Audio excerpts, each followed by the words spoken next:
Welcome to the Present and Sober podcast with your hosts, Sam Goldfinch and Ellie Crow. If you want to make your life bigger, not smaller, then this is the podcast for you.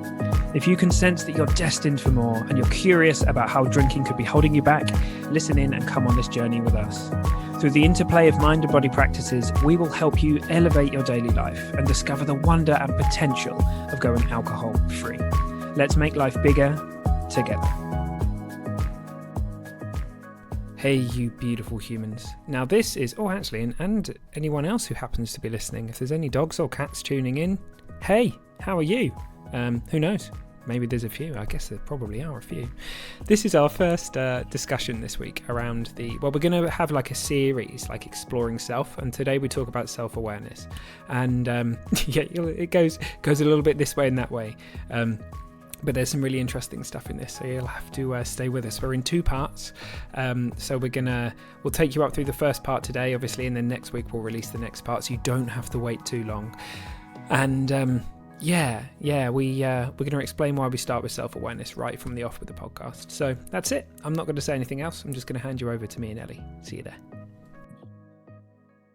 Well, hello, and happy Tuesday to you folks. Welcome to the Present and Sober podcast with good old me, Ellie. Oh, you forgot who you were for a minute then. Wow.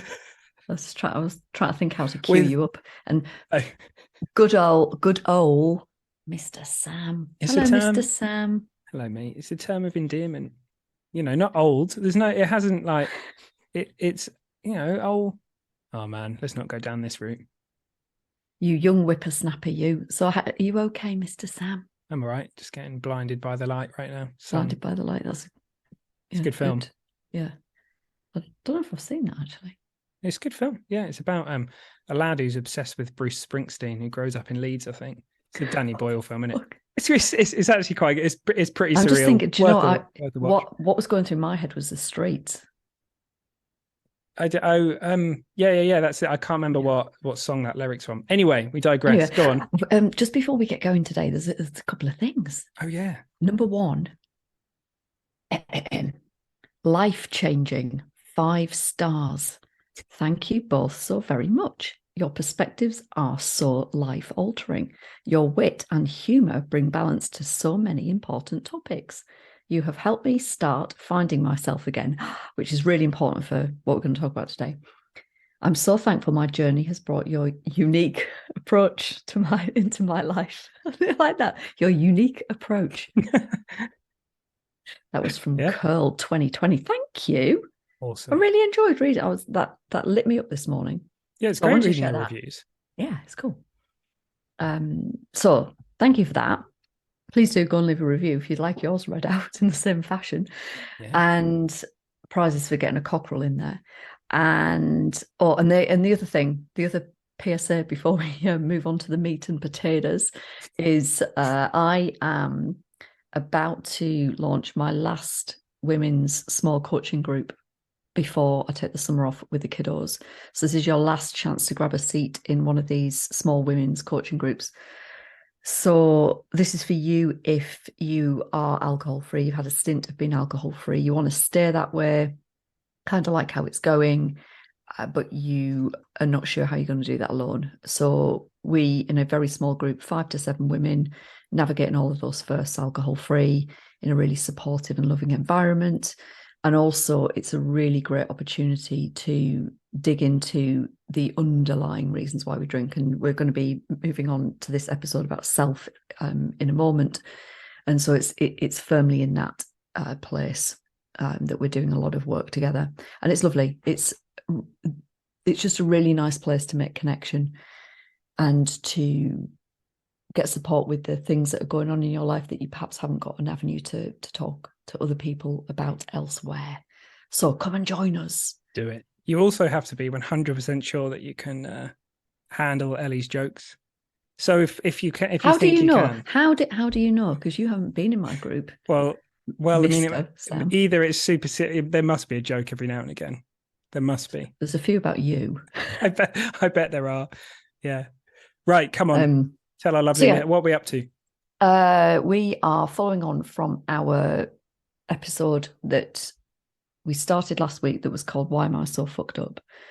And that was kind of setting the scene for this little mini series. Actually, the episode was called "The Cockerel with a Funny Song." Oh, was it? I thought it was, Yeah. why am I so fucked up? Well, that's the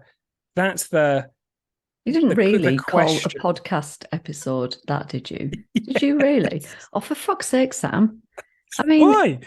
well, Mate, you are like, how's that going to have rank us, right? How... curiosity. Do you think calling it "Why am I so You fucking bleeped have up"? as well. I've just checked and you have. Such a Told dick. you. Your idea was "Cock-a-doodle who." That was your idea. Brilliant. I nearly called it that. Obviously, it's going to be called that. Look, you watch. A bunch of people are going to be like, "What the fuck is that about?" And then they're going to listen. I can't believe you did that. There you go. I can't quite believe it. Anyway, so this episode follows on from The Cockerel with a Funny Song. And what we're heading into is a series all about exploring self. And so where we had that lovely review from Curl 2020 that said about you've helped me start finding myself again. That's what we're talking about here. Yeah. And we're going to be going into lots of different individual topics about self. Today we're starting with self-awareness. And then there's going to be a bunch of other topics like self-love, self-care, self-esteem, self-respect, all of those things. So selfie sticks. We're not doing selfie sticks. It's a good job I'm in charge. So that's it. You're not in charge of naming the podcast, though, are you? Sadly not. Hey, we've done all right to this point. Yeah. You watch. Don't you worry about it. You watch. So we've decided to start with self-awareness because everything starts with awareness, right? And sort of whatever way you come to this beautiful topic, that's true. So at the kind of cosmic level, the only reason that me and you are even having this discussion right now is because out of some miracle, the miracle of awareness and consciousness has kind of popped, or is the ground of all things, or whatever. And actually, if there were self-awareness, being able to know that we know, is a hugely, who knows if maybe this is the only place in the universe where that's happening right now. Maybe it's not. But it's kind of like the starting point for something kind of magical. And also at the local level, that's very true as well. Because if you think about it, if we're unaware of something happening, we have it's not changing anytime soon, right? It's just kind of ticking away. We don't know what's going on. And so we wanted to start here as literally it's such a powerful thing, awareness. Just being aware of something very often starts to change it. So yeah. Yeah. It is literally all there is. Literally all there is. And I don't think we think about it very often, typically. Yeah, it's a bit of a trippy thought. I mean, we won't go completely down the rabbit hole with this. I'm just starting to go down there. Can you see like a furrowed brow? Yeah. Thinking about it. But if you listen to many of the non-dual teachers and Rupert Spira and people like that, they talk about how we can't make any assumptions of what happened prior to awareness. Science may do so, but ultimately, they would say that it's well, think about it. We're only aware of the things that we're aware of. And so we've started to explore everything that's going on out there from that base. And so whenever it was that awareness popped into being, who knows? There's all these questions to answer. It's a very, very important moment. And it is pretty trippy to sit and think about it.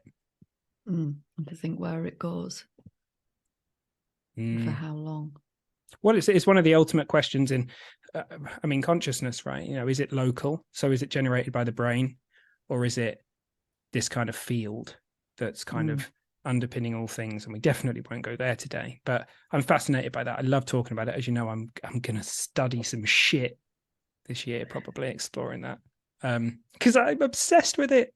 But anyway, all that to say, awareness in the truest sense is the starting point for all things. So we thought we'd start with it.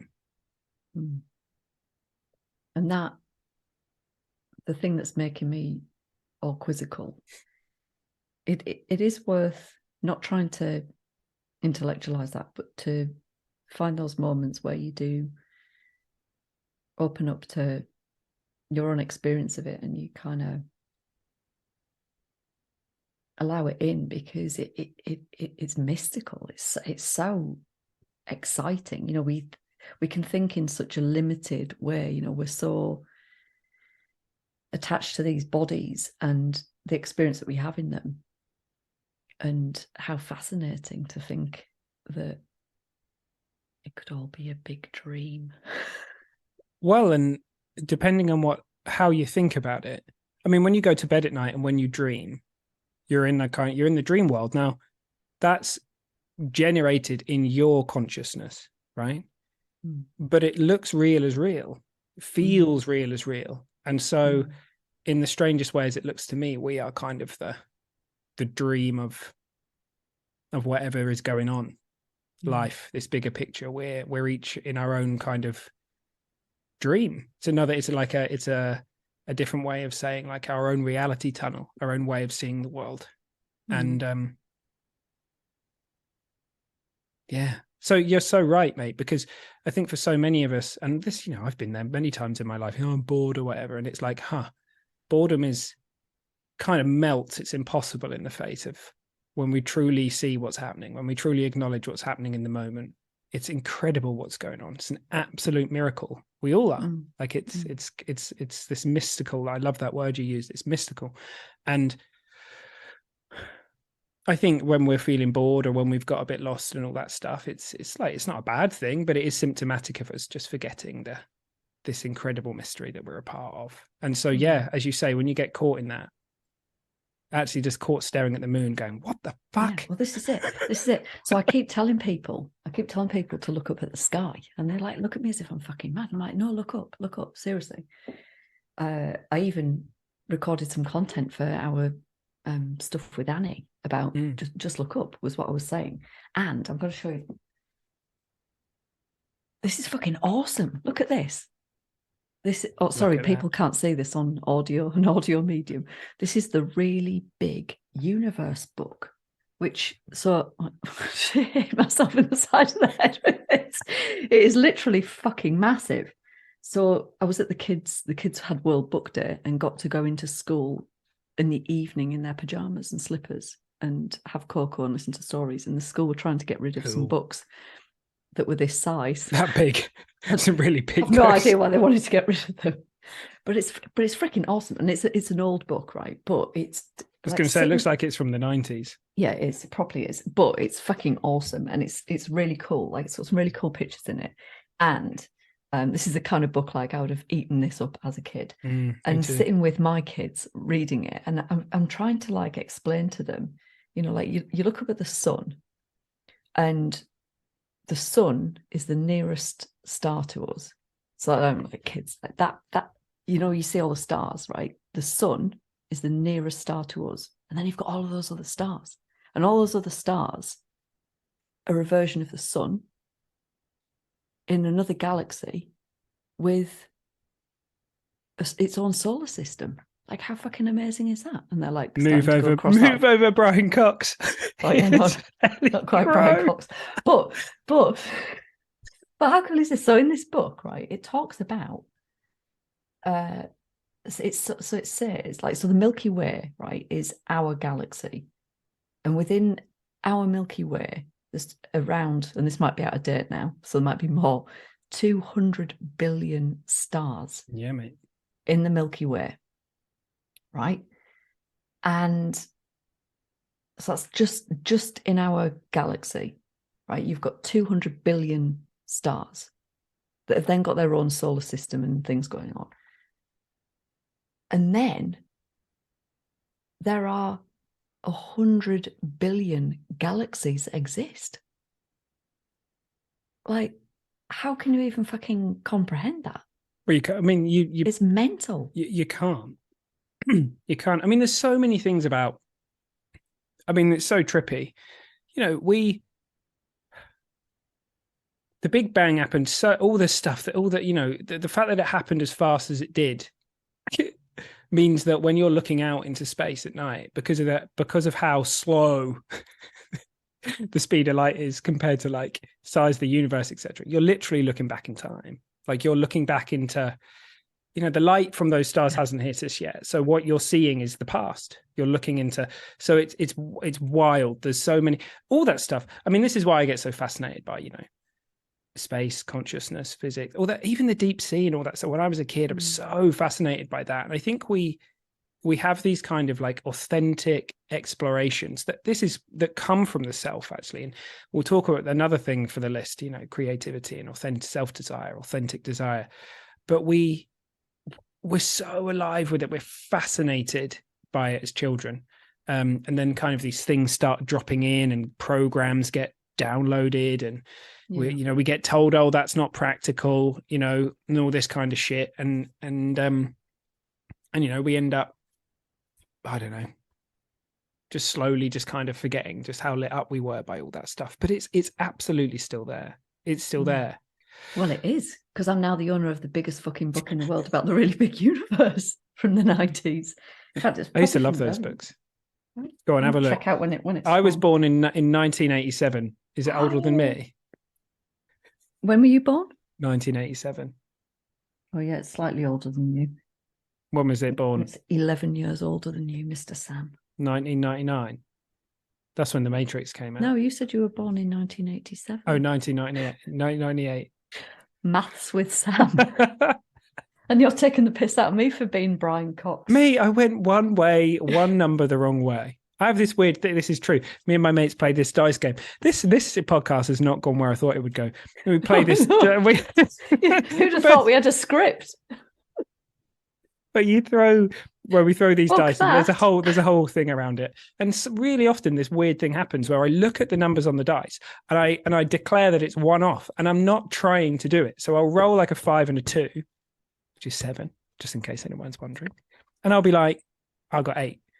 And everyone thinks I'm taking the piss. I'm like, it's like I've got some kind of weird filter that comes in for anyway, yeah. Matt, it's like playing Snakes and Ladders with the kids. And they always want to go up the ladder, and then they don't want to go down the snake. And the other day I was playing with Chester, and I had to let him like cheat a little bit to go up the ladders. And then bless him, he was getting really excited because he was right near the top. And then he hit the big snake. Oh man. Like, the one that goes right down to the bottom, his little face. So I said, I'll just turn away, Chester, and pretend I didn't see that, mate. Roll the dice again. Fucking hell. What are you teaching? Mummy loses again. You'll go out into the world and be like, "That's not fair, Mum."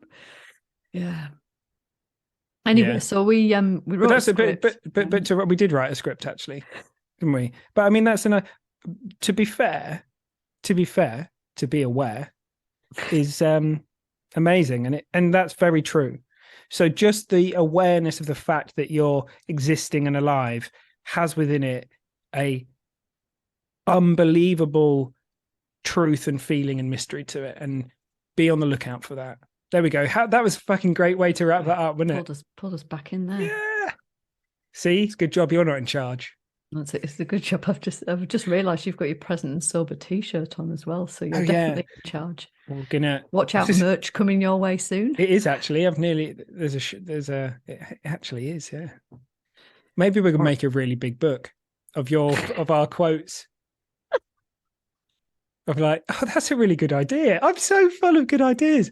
The present and sober. Possibly astronomical. Astronomical. Brilliant. Imagine it. Imagine like we'd have to censor it. It would be 18 plus with your potty mouth around. And we can put some kind of game in the back. Present and sober. The game of life. By present and sober. Yes. Ellie's gone. Right, I'm going back to the script. We need a script. You need a script. Okay. So there we go. That's kind of feels like the base level of this, but in a really beautiful way, not in like a like in the really most grounded level of awareness, there's absolute magic in there. And then obviously there's all the different ways that we can focus our awareness on something, right? Which is kind of is all built upon this very fact that we are aware, the I am, the experience that we all have of knowing that we know, which is the ever-present thing, and that's who you really are. That's who you really are. Everything else that's on top of that. I'm just waffling while Ellie comes back. Have you muted yourself? No, because I just can't. It's like being back at school. Well, you bought the book out. It was like being back at school with Ellie Crow. I think I'm gonna have to snip that bit of the video of you holding the really big book of planets and shit and do story time with Ellie Crow and then just like put it out there into the world. Right. Okay. Are you ready? I'm going to steer the ship again. Yeah. Okay. Are we ready to go beyond the beginning, or do we want to talk about the beginning in terms of the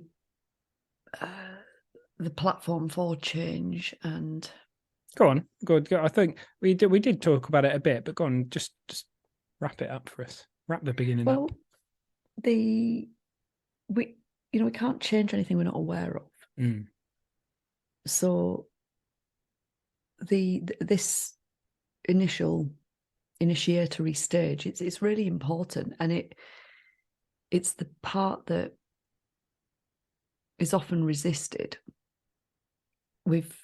Particularly in the kind of groups that we work in, we're constantly coming across people that, in the same way that I did, have spent many, many years skillfully navigating away from feeling emotion and allowing parts of our experience.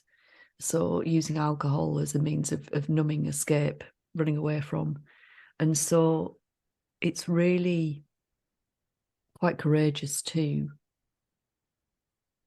make a choice to turn towards this stuff and start to look at things that you so far haven't allowed. And on the one hand, like, you can have moments of release which just feel incredible, which are then compelling to like I want to do more of this. Like I see how things can just fall away, but equally it can be extremely painful and it can be extremely destabilizing, because all this stuff was typically happening anyway in the background of our awareness. But because we didn't have, we weren't mindful of it, we didn't bring conscious awareness to it, it's just there running the show. And then once we're bringing it to the foreground, it almost feels like symptomatically like things get worse because we now see it, whereas we didn't see it before. And so I'll often come across people that are really in a situation of a lot of judgment of self because of what they now see that they didn't before. And the rally cry really is to use it, that painful feeling, to use that as cause for celebration, because but for the fact that you now are aware, you can't change anything. Well, I mean, healing's on the other side of that thing. No, you're not that whatever it is that's come up. You're not that. It's kind of moving through you. It doesn't define you. It's not who you are. And even though it may feel uncomfortable and difficult, you've got an amazing physiology. I can't go back to school. All of your different systems, your physiological system, your biological system, all those systems, they're built to be able to handle emotion. But breathing, for example, is incredibly powerful when these things come up. And then it's just awareness and breathing is pretty much the most powerful thing there is. And it's interesting. I was reflecting on the thing you said at the beginning, which was or a short while ago, where you said, we can't change something that we're not aware of. And I was like, I was thinking about that. And I think there are definitely large areas of life where that's the case. And then there's also areas where I was thinking, if you've got a subconscious belief or something like that, and you don't know you've got it, it is possible to have, definitely have insights that wipe out things from the subconscious and unconscious without us necessarily even knowing. And then life just kind of looks different. How would you know though? Well, you don't, but you don't need to. But because life gets lighter, right? So, for example, if I'm give you an example. Let's see what comes to me. Some form of struggling with self-worth or something, right? So maybe someone's, running a program they don't know around being worthy of something, and so every time they earn a load of money, they start like spending it. For example, it's like they're not comfortable with it being in the bank account or whatever. Someone might not necessarily consciously be aware of that, but they may have, they could have a really profound insight, of spiritual insight, or it could be in anywhere that would sort of suddenly they see who they really are, and they fall into this deep understanding that worth and value is a given. Like it's not something that we earn. And so suddenly, they start finding that, it doesn't make sense to them to spend money in the way that they used to, or something like that. That said, though, I wasn't trying to be like contrarian. I thought it was really curious question that you asked, but in a lot of instances in life, what you've said looks very real to me. It looks like the moment something comes into our awareness, something massive is happening, because by definition, it's no longer unconscious or subconscious. So it's come into the kind of the world of the conscious mind, which is only a fraction of what's going on. Exactly. So I think it's true. So like this kind of, but I was just curious. Just interesting to sit and think about it. It's a really interesting point. I think that the difference is consciously wanting to change something or not. Sure. Yeah, I mean, you can. Yeah, sure. Well, exactly that, and that's kind of at the beginning when we had the chat. To me, it comes down to, what are you aware of? Because if you're aware of what you'd love to create in the world, and that's a journey. But if you're aware of that, what you want to bring into being, what you'd love to experience, all those kinds of things, then your orientation is towards creating, and you'll bring things into being that will pull some of that stuff out of you. Exactly. But if your orientation is problem focused, you'll be looking at all the things in your life you don't want. And then rather than creating things and solving problems as a byproduct, right? A beautiful byproduct, you focus on the problems. And then you can get locked into kind of, looking around at all the things you don't want in your life, and then you're not creating, then you're kind of in a different space. So awareness is very, very powerful. Yeah. This feeds into when we're coaching in this Naked Mind programs, one of the first things that people are asked to do is to reframe their goal from being a behavioral based goal to an emotion based goal. So, for example, if your goal is, I want to stop drinking, it's not particularly inspiring. And if I rewind back to the back end of my drinking career, if I'd have set a goal for myself and I did, I was moderating. I'll only drink on weekends. I won't drink during the week.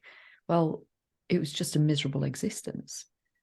Felt deprived, felt like I was missing out.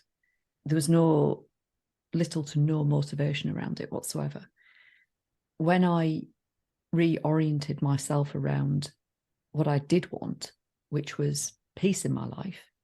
So forget about what I'm doing behaviorally. I can't speak either. Forget about what I'm doing, but this is how I want to feel. This is how I want to live my life. Then everything changed, because that was really highly motivating to me to consider how I wanted to feel and start to live into that place. And then the good news is all the behavioral stuff that follows naturally. So it feels very close to that to me, and how that reframing of a goal can have such an impact. And it's so funny because again, people are so fucking resistant to it. Like how many times we talk to people in there that it's just, I think it must just be, the old way of doing things, like that we focus on the behavior, but it can be so massively undermining. I mean, it makes sense, right? You look at the thing that's causing all the damage, which to you looks like alcohol is kind of having the impact. And so you think, oh, well, if I took that away, then everything would kind of sort itself out. And I mean, my metaphor, the way I've spoken about this for the last couple of years, is talking about, I want to stop the thing, or I don't want to do the thing anymore, is an invitation, right, to something. But there's a whole party, and what happens, in my experience, what happens when we figure out what the party is, which is what we'd really love to have happen, the experience that we'd love to have, how we'd like to feel, all those kinds of things. Then we get excited about the invitation. It's kind of like, if you imagine like you had like an invitation to something and you didn't know what the party was, and you're just like walking around with this invitation going, yeah, this is, just looking at it, and you're like, I don't, it doesn't mean anything really. It's kind of fairly meaningless. And I might not realize that. But the moment I have a visualization or a understanding of what's going to be at the party, I'm walking around with the invitation. I'm like, look at this. Yeah. So suddenly stopping drinking feels entirely different when we see where it sits in the, I guess, in the kind of, in the fabric, in the tapestry of this beautiful life that we want to create. So yeah, it looks like a focus thing. And it looks like it just looks like the kind of intellectual mind doesn't really know what to do with it, because it's like, no, I just want to get this thing away. And the heart, we're asking the heart the question of like, what would I love most? Like that's not coming from the intellect. It's coming from somewhere else. It's coming from you. So we have to kind of just like give up the logical and move into the kind of into the heart and ask that question, right? Oh, I like that. Oh, so in the blink of an eye, 1 week to be precise, we'll be back with part 2. So, come into the Facebook group. Let us know what you've seen so far. Go leave us a review. That would be beautiful. And as old Eddie Crow said, perhaps we'll even read it out for you. That would be cool, wouldn't it? All right, team. See you next week.